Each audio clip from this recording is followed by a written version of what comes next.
দাখিলা শব্দের অর্থ কি? দাখিলা শব্দের অর্থ খাজনার রসিদ।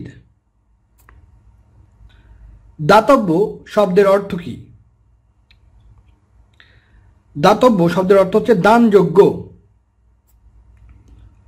দুর্দান্ত এর বিপরীতার্থক শব্দ কোনটি? দুর্দান্ত, নিরীহ। দাদুরি শব্দের অর্থ কি? দাদুরি শব্দের অর্থ হচ্ছে ব্যাঙ। দিন এর সমার্থক শব্দ কোনটি? দিন এর সমার্থক শব্দ অহন। দিবিস বা দ্রিজ শব্দটির প্রতিশব্দ কি? পাখি। দ্বীপ অর্থ কি? দ্বীপ অর্থ হাতি। দৈবারিক শব্দের অর্থ কি? দারোয়ান। কোনটি সমার্থক শব্দ নয়? চারটি অপশন দেখতে পাচ্ছেন।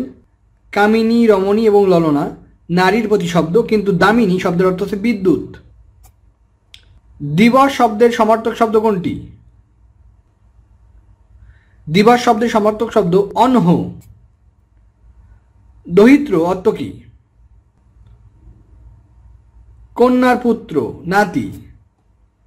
দমকি দমকি দেয়া ডাকে বা দমকি দমকি দেয়া ডাকে কাপে দামিনী, এখানে দামিনী শব্দের অর্থ কি? এই দামিনী শব্দের অর্থ হচ্ছে বিদ্যুৎ। দুলোক শব্দের অর্থ কি? দুলোক শব্দের অর্থ হচ্ছে আকাশ। দুলালী শব্দের সমার্থক শব্দ কোনটি? দুলালী মানে হচ্ছে কন্যা। দস্ত বদস্ত কথাটির অর্থ হচ্ছে হাতে হাতে। দস্তখত কোন শব্দের অর্থ? দস্তখত মানে স্বাক্ষর। দেহ শব্দটির একার্থক শব্দ কোনটি? কায়া, শরীর, গাত্র সবগুলো আনসারটি হবে সবগুলো, অর্থাৎ সবগুলো সমার্থক শব্দ। দেয়াসিনী কথাটির অর্থ কি? দেবকন্যা। দেউড়ি শব্দের অর্থ কি? দরজা। দেউড়ি, দেউড়ি মানে হচ্ছে দরজা বা খিড়কি। নিচের কোন শব্দটি ভিন্ন অর্থ প্রকাশ করে? চারটি অপশন দেখতে পাচ্ছেন। সো দ্বিরদ, পণ্যক, ভুজক, উরক, এই চারটির ভিতর ভিন্ন অর্থ প্রকাশ করে কোনটি?